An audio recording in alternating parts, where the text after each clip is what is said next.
이재명 대통령이 취임 104일 만에 처음으로 세종에서 국무회의를 주재했습니다. 행정수도 완성과 균형 발전을 강조했지만 해수부 이전 논란 등 충청 민심이 흔들리는 상황에서 어떤 의미를 가질지 주목되는데요.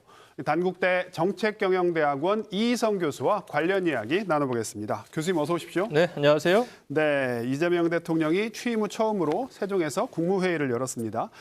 상징성이 클 수밖에 없죠. 이런 평가가 나오는데요. 자, 그런데 충청권에서는 지금 해수부 이전 논란이 뜨거운데 이런 가운데 열린 국무회의, 교수님 어떻게 보십니까? 네, 세종에서 이제 국무회의를 개최한 것은 이제 단순한 형식이 아닌 행정수도 완성에 대한 국정 철학 그리고 균형 발전의 의지를 좀 천명한 것이다 이렇게 좀 볼 수가 있겠고요. 네. 특히 말씀대로 이제 해수부 이전 최근에 이제 지역 사회와 정치권에서 좀 논란이 됐지 않습니까? 네. 이러한 시점에서 대통령이 세종을 직접 찾은 것은 세종의 기능을 강화하겠다라는 어떤 정치적 메시지로도 읽힙니다. 네. 국무회의라는 게 단순하게 이제 공간을 넘어서 무언가를 한다는 걸 떠나가지고요. 네. 중앙정부와 지방정부 간의 연계 협력 그리고 지방 분권 강화라는 어떤 정책적 메시지를 좀 내포하고 있지 않습니까? 네. 이러한 측면에서 또 이번에 발언 중에 중앙과 지방의 균형 있는 발전을 좀 언급했단 말이죠. 네. 이러한 부분에서 이제 단순한 제스처가 아니라 실질적인 제도적 추진의 어떤 신호로도 해석을 할 수가 있을 겁니다. 네. 자, 저희가 윤석열 전 대통령하고 비교를 안 해볼 수가 없죠. 직전 대통령이었으니까요. 윤 대통령 같은 경우에 취임 후 78일 만에 세종에서 첫 국무회의를 하긴 했습니다. 그런데 그 이후에 3번밖에 안 했죠.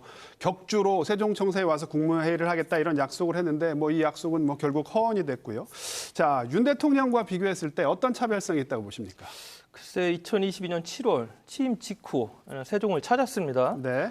이때에도 이제 세종시의 상징성에 대한 부분 그리고 이제 균형 발전에 대한 강조를 했습니다. 네. 그러나 이제 그 이후에 주요 부처에 대한 또 서울 회기 논란이라든가 네. 또 가장 중요했던 국회의사당 설치에 대한 것들이 좀 계속 지연이 됐지 않습니까? 네.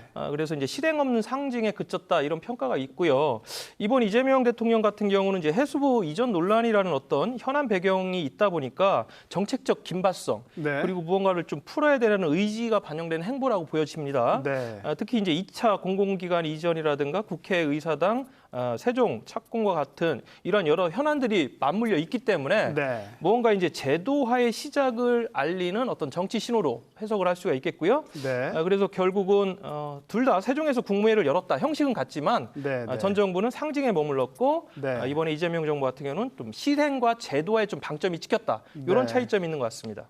제도적 어떤 시작을 알리는 신호탄이 될 수도 있을 것 같다. 예. 앞서 제가 여쭤본 걸 좀 구체적으로 여쭤보면 이 대통령이 와서 행정수도 완성을 좀 강조를 했어요. 그러면서 5극 3특 전략 이런 얘기 많이 했는데 자, 이런 균형 발전 메시지 저희가 어떤 의도로 이걸 좀 이해해야 될까요? 지금 수도권 1극 체제에서 그동안 이제 문제 제기를 많이 했고 네. 이거를 이제 5극 3특이라는 거는 이제 다핵형 균형 체제로 가겠다라는 전략이지 않습니까? 네. 요거에 대한 좀 강한 의지를 표명했다 이렇게 볼 수도 있고 그리고 이제 기존에 우리가 수도권과 비수도권에 이분법적 접근했단 말이죠. 네. 이 부분에 대해서 이제는 권역별 성장 거점으로서의 어떤 특화 전략으로서의 균형 발전하겠다 이런 부분이 좀 읽히는 부분이다 이렇게 평가를 할 수 있겠습니다. 네.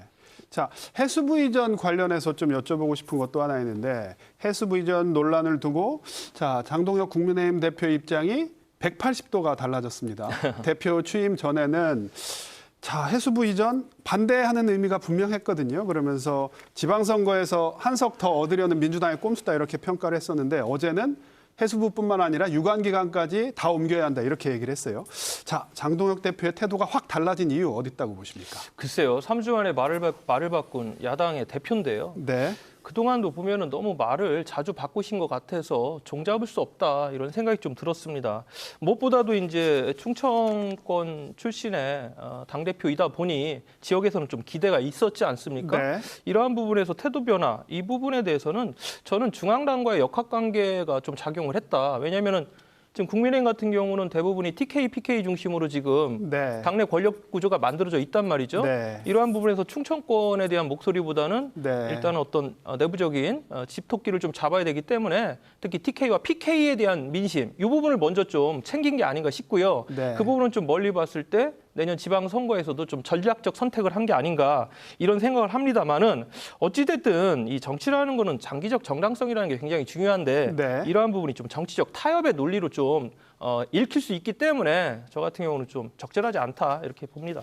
내년 지방선거를 앞두고 이런 행보가 충청권 표심에 어떤 영향을 줄까라는 생각 사실 좀 들거든요. 교수님은 어떻게 보세요?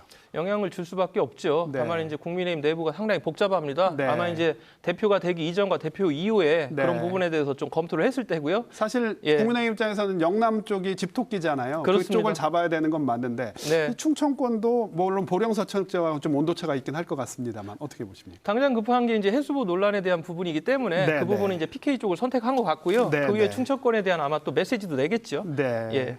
저희가 좀 메시지를 좀 기다려 봐야 될 것 같고 자 어제 또 이 뉴스가 나왔죠. 검찰이 패스트트랙 충돌 사건과 관련해서 정치인들에게 실형을 구형을 했습니다. 그러면서 이장우 대전시장은 벌금 500만 원, 김태흠 충남지사는 벌금 300만 원. 당시 국회의원으로서 그 사건에 가담이 돼 있기 때문에 자 이번 사건 뭐 지역 정가에 좀 파장을 불러올 거라고 보세요. 어떻게 보세요?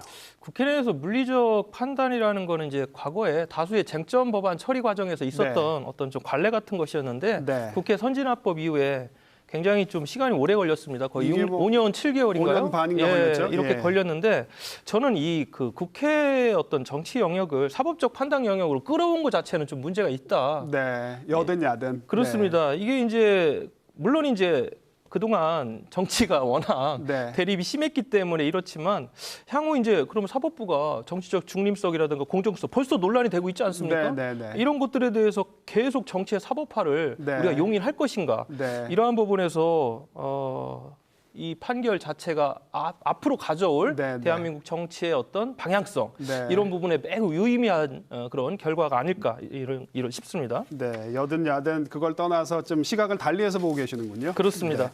알겠습니다, 교수님. 오늘 말씀은 여기까지 듣겠습니다. 고맙습니다.